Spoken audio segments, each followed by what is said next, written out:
Nous sommes de retour aujourd'hui avec un autre sujet. Comme vous le savez, nous avons des sujets assez chauds, des sujets qui font couler l'encre au milieu des chrétiens.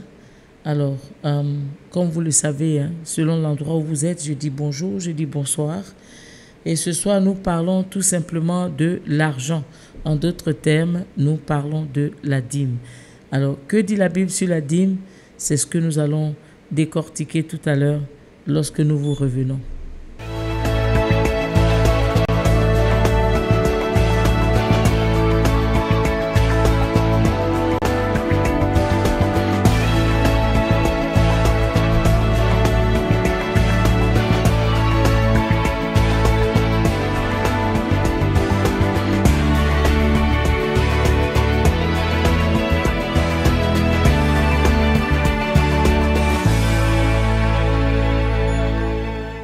Alors, nous sommes de retour et comme vous le savez, nous avons toujours des invités avec nous. Aujourd'hui, pour commencer ce sujet très chaud, nous avons avec nous deux serviteurs de Dieu. Vous connaissez le principe. Lorsqu'on parle de la dîme ou de n'importe quel sujet, il y a toujours des points de vue différents. Il y en a qui sont pour, il y en a qui sont contre, et puis il y en a qui sont ni dehors ni dedans, qui ne sont ni pour ni contre et qui ont souvent une opposition intermédiaire. Alors, nous allons tout de suite demander à nos invités de se présenter eux-mêmes. Ok, une fois encore de plus, je salue tous les auditeurs, je salue tous ceux qui sont au studio. Mon nom, c'est le pasteur Kwame, Albert Kwame. Je suis installé à Chicago et je dirige l'église de l'unité chrétienne ici à Chicago. Voilà. Ça fait combien de temps que vous êtes pasteur? Je suis pasteur depuis la date de 2005. Oh, ça fait un long moment. D'accord. Alors, présentez-vous, pasteur. Nos auditeurs vous écoutent. Merci. Bonjour à tous les auditeurs. Bonjour à l'équipe. Je suis le pasteur Denis Jacob, pasteur principal de l'église Famille des Nations, établie en Italie depuis l'année 2011. Voilà, merci. Alors, nos pasteurs se sont présentés. Alors, chers pasteurs, vous êtes des serviteurs de Dieu, donc nous supposons que vous connaissez la Bible. Le principe de l'émission est très simple. Que dit la Bible? Nous voulons savoir ce que la Bible dit de la dîme, pas forcément ce que nous pensons ni ce que nous croyons, ce qui est simplement notre opinion personnelle. On peut la donner, il n'y a pas de problème, mais nous voulons toujours revenir à la Bible avec les versets bibliques, car nous sommes comme les chrétiens de Béret. Le Seigneur revient bientôt et nous voulons éviter qu'on nous donne des versets qui n'existent pas. Voilà. Alors, je ne doute pas de votre connaissance. Je suis un peu prudente, tout simplement, comme dit la Bible. Hein? Soyez doux comme des colombes, prudents comme des serpents. Voilà. Alors, pasteur, nous parlons aujourd'hui de la dîme dans l'Église. Alors, la dîme, d'abord, qu'est-ce que c'est? Je voudrais commencer avec pasteur Béni Jacob depuis l'Italie. La deuxième partie, n'est-ce pas, de nos revenus qui concerne le fruit de notre travail. Si par exemple nous sommes agriculteurs, ça sera peut-être le fruit du sol, la deuxième partie de ce fruit-là. Et si nous sommes peut-être éleveurs, la deuxième partie, n'est-ce pas, de l'élevage, ou si nous sommes peut-être travailleurs, la deuxième partie, n'est-ce pas, de notre salaire. Donc c'est cette deuxième partie qui est consacrée à l'Éternel et qui permet, n'est-ce pas, à la suivi, n'est-ce pas, de la pérennité de l'œuvre de Dieu. Donc la Bible, en quelque sorte, résumé, voilà un peu. Merci. Alors, pasteur Kwame, je ne pense pas que vous allez répéter à moins d'ajouter un élément supplémentaire. Alors, quand il définit la dîme comme la 10e partie de notre revenu, donc si j'ai 100 000 francs, ça veut dire que ma dîme, c'est 10 000 francs CFA, en CFA bien entendu. Voilà. Alors, pourquoi est-ce qu'il faut payer la dîme? Pourquoi la dîme? Que dit la Bible à propos de ce dixième-là? Pourquoi est-ce qu'on doit donner le dixième de ce que nous gagnons? Et à qui est-ce qu'on le donne d'ailleurs?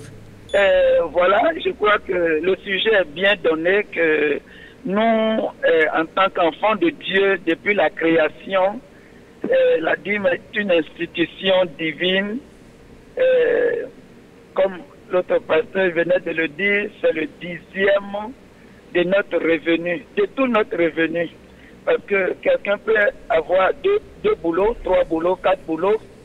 Si chaque boulot qu'il fait, le 10e doit être consacré au Seigneur selon les Écritures et selon l'institution divine que le Seigneur a donnée. Ça veut dire que la dîme est le prémisse. C'est-à-dire lorsque vous comptez de 1 jusqu'à 10, c'est à partir de 10, le 11e, jusqu'à l'infini, c'est ça qui est c'est ça qui est à notre possession. Mais lorsque vous travaillez ou alors vous faites une œuvre quelconque, le premier centime jusqu'au 10e centime appartient au Seigneur. Et cela a été institué depuis le commencement, depuis la création. Je dirais même que Abraham a payé la dîme. Et la dîme est vraiment une institution, comment dirais-je, une institution sacrée. Et tout homme qui connaît Dieu, qui marche avec Dieu, doit apprendre à donner un sacrifice de 10% qui appartient au Seigneur. Et c'est ce que le Seigneur nous demande, parce que le Seigneur veut nous mettre à l'épreuve. Et pourquoi il veut nous mettre à l'épreuve sur la dîme? Parce que l'argent, si tu veux bien, la substance que l'homme a vraiment à cœur. Quand tu parles de l'argent de quelqu'un, en tout cas, il peut avoir la guerre sur l'argent. Donc le Seigneur va prendre ce qui est de notre chair, ce qui nous coûte cher, pour nous mettre à l'épreuve si nous l'aimons. Donc nous sommes appelés à payer les 10% à qui de droit? Parce que vous avez posé 2 questions ensemble. Qui il faut donner la dîme? Il faut donner la dîme à qui de droit? Et c'est qui de droit? Qui de droit? Avant, on payait la dîme aux sacrificateurs et aux lévites qui travaillaient pour Dieu dans sa maison. Parce qu'eux n'avaient pas un autre travail autre que le travail du sanctuaire. So, la dîme revenait à eux et leur famille, ceux qui étaient consacrés. En bref, c'est ce que je peux dire. Mais si vous avez, comme vous avez dit que bon, nous avons quand même quelques versets qui sont à l'appui, quelques versets qui sont à l'appui de ce que je suis en train de dire, c'est que lorsque vous regardez dans le livre de Lévitique 27, de 30 à 32, la Bible nous dit que les 10% de tout ce que vous avez, que ce soit les troupeaux, que ce soit tout ce que vous entretenez, les 10% sont au Seigneur. D'accord. Et il va même plus loin, et je vais élaborer un peu dessus, il va plus loin dans le livre de Lévitique, dire que si quelqu'un a manqué de payer sa dîme, le jour qu'il doit payer, et qu'il prend l'argent de la dîme pour faire quelque chose d'autre, quand il revient avec ça, il doit envoyer les 5%. Alors, si vous me permettez, je peux lire, si c'est possible, je ne sais pas quel temps vous avez. Oui, bien sûr. Allez-y.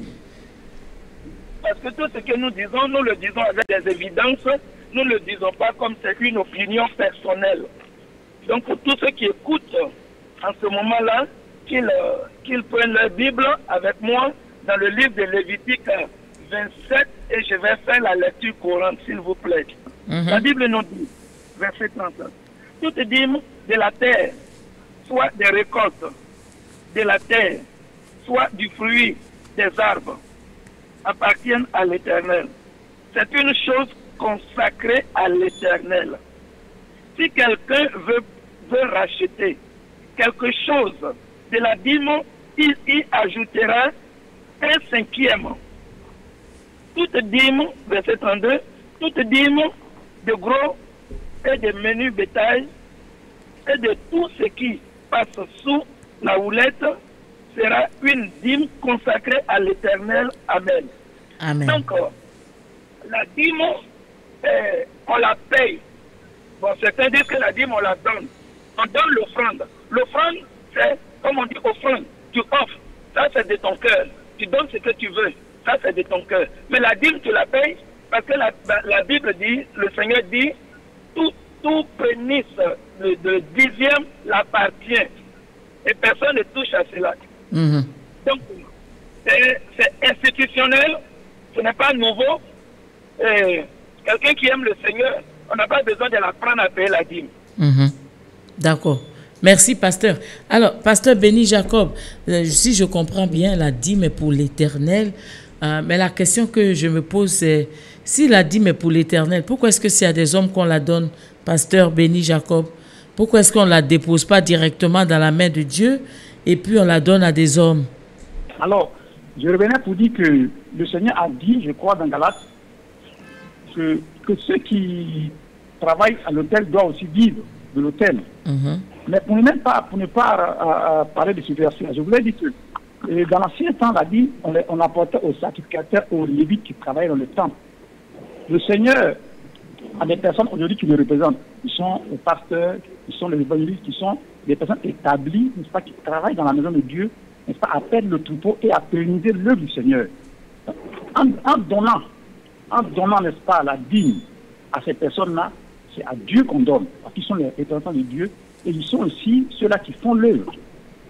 Puisque Dieu ne descendra pas pour prendre, mais pour que l'œuvre puisse avancer. La dîme sert à beaucoup de choses.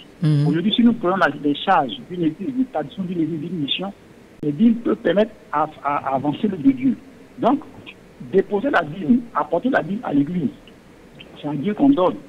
C'est à Dieu qu'on donne. Mais puisque Dieu lui-même est à des personnes qui travaillent pour lui, on donne à ces personnes-là dans l'esprit que nous sommes en train de donner à Dieu.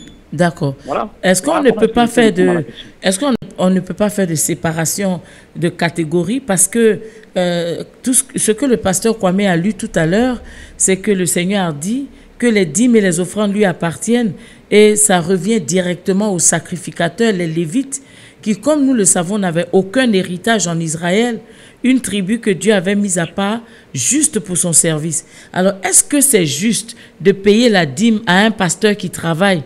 Si le pasteur travaille déjà, pourquoi est-ce qu'on doit encore lui remettre ce qui revient à Dieu? Est-ce qu'il ne serait pas bien que nous tous on partage ça à la fin du mois et que chacun rentre chez lui avec sa petite cagnotte de dîmes et d'offrandes? J'ai dit très belle question, je vous remercie pour cette question. Vous savez, aujourd'hui, si les pasteurs sont obligés de travailler, je dis obligé parce qu'en principe, un pasteur ne doit pas travailler. Il doit être au service du Seigneur. Parce que l'œuvre de Dieu que nous sommes en train de faire n'est pas facile. Un travail simple, on peut utiliser peut-être la force publique pour le faire. Mais l'œuvre de Dieu, on s'occupe des personnes, du côté spirituel. On s'occupe de l'âme de la personne. On s'occupe du corps de la personne. À tous les niveaux, il faut que le pasteur ait le temps de prier, de jeûner. Même une simple église de 15 membres a besoin d'un pasteur à temps plein. Pourquoi les pasteurs aujourd'hui sont obligés de travailler? Les pasteurs sont obligés de travailler à cause de cette doctrine, cette nouvelle doctrine-là, qui dit qu'on n'est pas obligé de payer, n'est-ce pas, la dîme. Mais si nous voyons un peu, nous savons que cette doctrine est partie du fait qu'après, n'est-ce pas, quand l'Église a commencé, l'Église primitive, pendant les 4 premiers siècles, l'Église primitive n'a pas fait cas de la dîme. L'Église primitive a fonctionné, n'est-ce pas, avec les offrandes.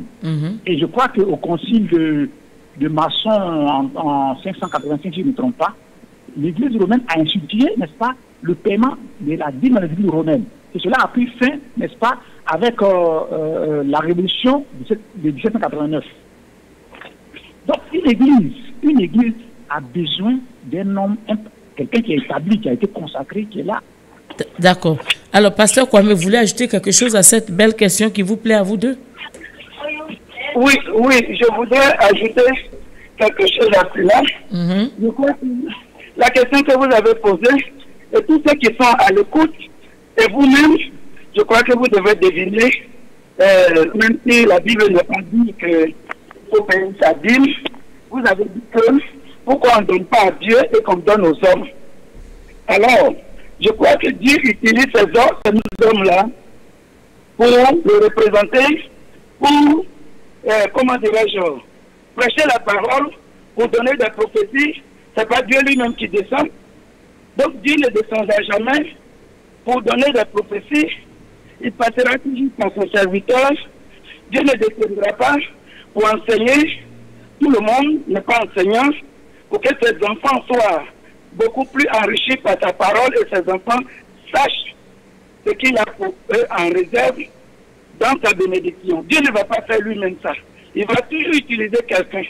Et cette personne qu'il utilise, on appelle ambassadeur. Parce que toujours on utilise un ambassadeur pour faire passer le message dans une nation. Et l'homme de Dieu qui est là est comme le représentant de Dieu. Il est l'ambassadeur de Dieu.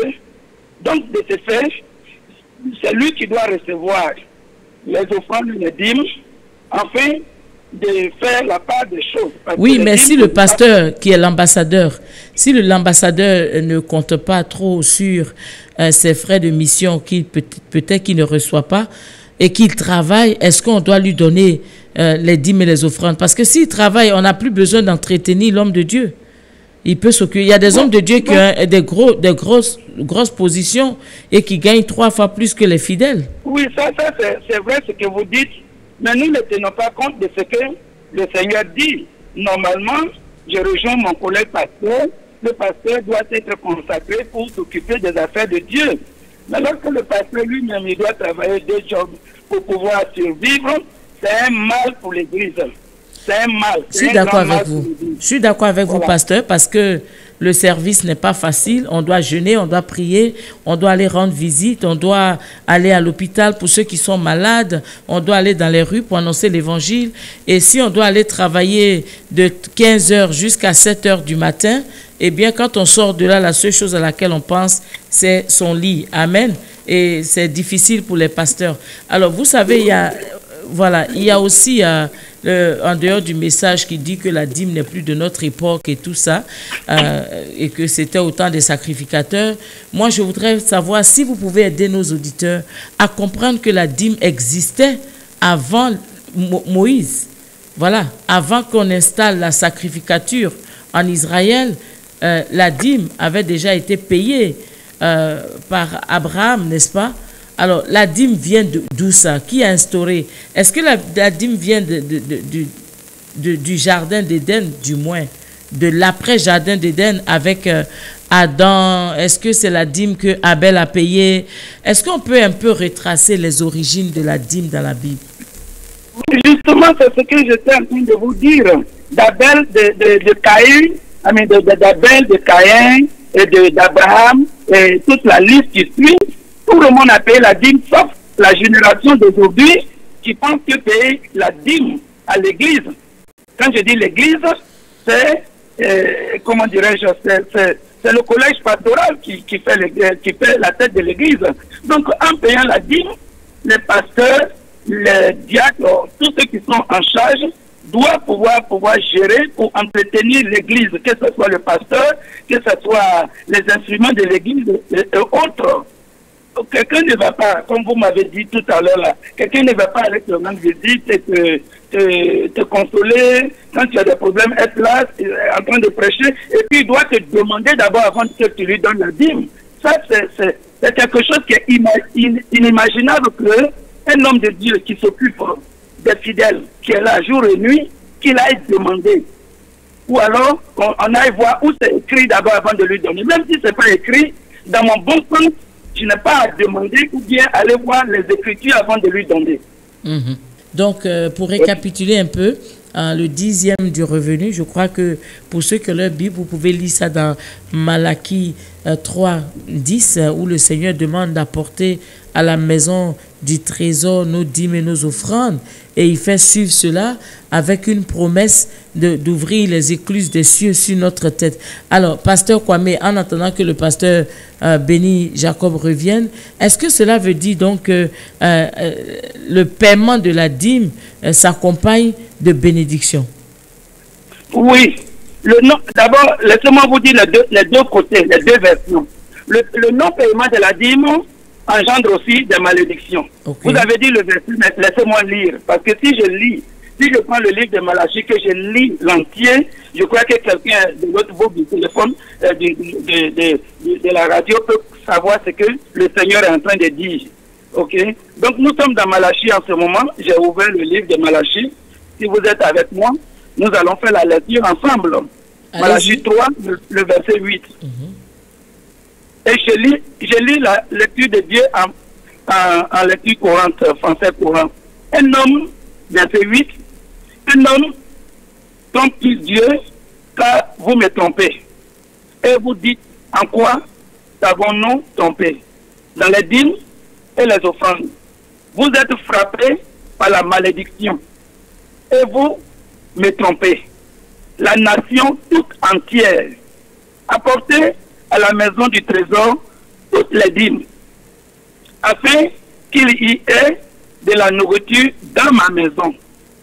Mettez-moi de la sorte à l'épreuve, dit l'Éternel des armées, et vous verrez si je n'ouvre pas pour vous les écluses des cieux, et si je ne répandrai pas sur vous la bénédiction en abondance. Pour vous, je menacerai celui qui dévore, et il ne vous détruira pas les fruits de la terre. Et la ville ne sera pas stérile dans vos campagnes, dit l'Éternel des armées. Toutes les nations vous diront heureux, car vous serez un pays de délices, dit l'Éternel des armées. Amen. Amen. Donc je crois que vous avez suivi la lecture. Oui. Elle a suivi, le non-paiement est suivi de malédiction. De malédiction, de sécheresse. Voilà. Et la sécheresse, il a même dit que les fruits de votre les fruits de votre campagne ne resteront pas stériles. Qu'est-ce que cela veut dire? Cela veut dire que il y a une malédiction là-bas. Mais si nous payons, il promet, si nous payons aussi, il promet que il va ouvrir les écluses des cieux de façon que nous-mêmes, on n'aura pas assez de place pour les contenir. Donc ça, c'est la parole de Dieu, ce n'est pas la parole d'un homme. Voilà. Donc si nous payons les dîmes, nous sommes bénis. Et si nous ne payons pas les dîmes, le dévoreur s'attache à nous. La rouille, la teigne nous atteignent. Le Seigneur Jésus parlait de la rouille et de la teigne dans le Nouveau Testament. Alors, Pasteur Kwame, il y a une instance dans la Bible, dans le Nouveau Testament, où on a demandé au Seigneur de payer les impôts et il a envoyé Pierre pêcher un poisson, dans la bouche duquel, dans la gueule duquel il a pris ces pièces de monnaie qui ont été remises au collecteur d'impôts et il a dit de donner à Dieu ce qui est à Dieu, à César ce qui est à César. Alors, est-ce que ce que le Seigneur a fait là, est-ce que c'était un symbole de paiement de dîme? Est-ce qu'on peut payer sa dîme, par exemple, à la compagnie des taxes de notre pays et dire qu'on a payé sa dîme? Non, quand on parle de dîme, on parle de l'Église. C'est différent. Ceux qui payent leurs taxes, ils payent leurs taxes à l'État à cause des infrastructures, comme vous le savez bien, à cause de tout ce que l'État doit s'occuper, et puis les employés de l'État. Donc tous, nous savons pourquoi nous payons nos taxes. Bon, c'est la même chose. Quand on est à l'église, le Seigneur nous demande de payer les dîmes parce que c'est ce qui peut permettre à l'avancement de l'œuvre de Dieu. Quand je dis l'avancement, je veux dire les pasteurs. Si aujourd'hui j'invite un pasteur de l'Afrique ou bien un peu de partout, ce pasteur-là vient pour bénir les gens, il vient pour des services pour la communauté, non pas pour moi seul. Donc, ce qui veut dire que s'il y a l'argent dans la caisse, nous pouvons faire ces œuvres-là. Nous pouvons même nous déplacer, aller nourrir les pauvres, les veuves, et tout cela est dirigé par le collège pastoral. Voici pourquoi le Seigneur demande. Non, tout ça, quand on parle de la dîme, on regarde que le pasteur. Non. Que ce soit le pasteur ou bien que ce soit des œuvres humanitaires, nous devons payer nos dîmes. Parce que ça, ce n'est pas un homme qui demande. Nous avons crainte de Dieu et nous devons comprendre que c'est Dieu qui demande, ce n'est pas l'homme qui demande. Si cet homme-là le gère comme il veut, il va répondre à cela un jour. Il sera appelé en jugement pour répondre comment est-ce qu'il a géré l'argent de Dieu, l'argent des enfants de Dieu. Donc, il n'est pas de notre sort de dire voici, nous payons ou bien nous ne payons pas parce que quelqu'un vole l'argent ou nous sommes millionnaires. Et ça, c'est une erreur grave même sur certains fonds. Maintenant, vous m'avez parlé de la tribu. regardons ce que le livre de Marc 12, 13, verset 13 à 17. Dans le livre de Marc 12, verset 13 à 17, la Bible dit qu'ils sont venus tenter Jésus parce qu'ils veulent savoir s'il faut payer les taxes. Alors il leur a demandé de lui donner une pièce. Quand ils lui ont donné la pièce, il y avait une image dedans. Il dit, mais à qui est l'effigie de qui est sur cette pièce? Carrément, ils lui ont dit, mais c'est César. Il dit, mais comment vous voulez mélanger les choses de Dieu et puis les choses de César? Donnez à César ce qui est à César. Parce que César a son image sur cette pièce-là. Mais Dieu nous a créés à son image. Donnez tout ce que Dieu a créé à son image à Dieu et puis donnez l'argent de César à César. Ce qui a été utilisé pour César, donnez-le. C'est réellement ce que Jésus leur a dit. Donc toi et moi, nous sommes à l'image de Dieu. Nous appartenons à Dieu. Personne ne peut discuter que notre appartenance. Mais l'argent qui est là, on peut discuter pour l'appartenance parce que la photo de qui est dessus, c'est à lui que ça part. Mais pasteur, oui, alors avant qu'on prenne notre pause dans quelques minutes, mais la Bible dit que nous sommes tous des sacrificateurs. Ça, c'est la doctrine que l'apôtre Paul a pris le temps d'élucider en disant que nous sommes devenus un sacerdoce royal, un peuple de sacrificateurs pour l'Éternel, notre Dieu. Alors, dans l'Ancien Testament, on payait la dîme aux sacrificateurs.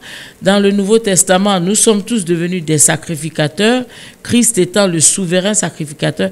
Est-ce que vous ne pensez pas que ceux qui disent qu'on ne doit pas payer la dîme ont quand même une raison logique de le dire?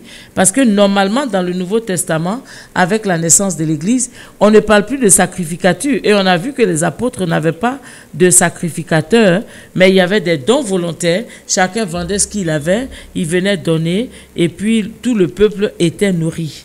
Est-ce que vous ne pensez pas que ceux qui disent ça ont quelque part raison de le penser et de le dire? Bon, la raison se trouve dans la Bible. Parce que moi, tout ce que je vais vous dire aujourd'hui, j'étais déjà préparé pour cette émission. Et je crois que j'ai des paroles évidentes qui sont écrites dans la Bible. Tout le monde n'est pas sacrificateur. Prenons le livre d'Hébreux 5. Le livre d'Hébreux 5. Et je vais faire encore la lecture courante. Et j'aimerais que vous me suivez, et que vous soyez attentifs à ce que la Bible dit. En effet, verset 5, chapitre 5, verset 1. C'est Paul qui écrit hébreu, et dit, en effet, tout souverain sacrificateur pris du milieu des hommes est établi pour les hommes dans le service de Dieu afin de présenter les offrandes et des sacrifices pour le péché. Il peut être indigent pour les ignorants et les égarés, puisque la faiblesse est aussi son partage. Et c'est à cause de cette faiblesse qu'il doit offrir des sacrifices pour ses propres péchés comme pour ceux du peuple. Nul ne s'attribue, le verset 4, nul ne s'attribue cette dignité s'il n'est appelé de Dieu comme le fut Aaron. Amen. On peut s'arrêter là. On peut s'arrêter là, mais je crois que lorsque je lis la parole de Dieu, elle-même, elle explique si quelqu'un peut comprendre la lecture. Si quelqu'un peut comprendre la lecture, il peut savoir que un sacrificateur est choisi au milieu des hommes, dans le peuple de Dieu, par l'Esprit de Dieu lui-même.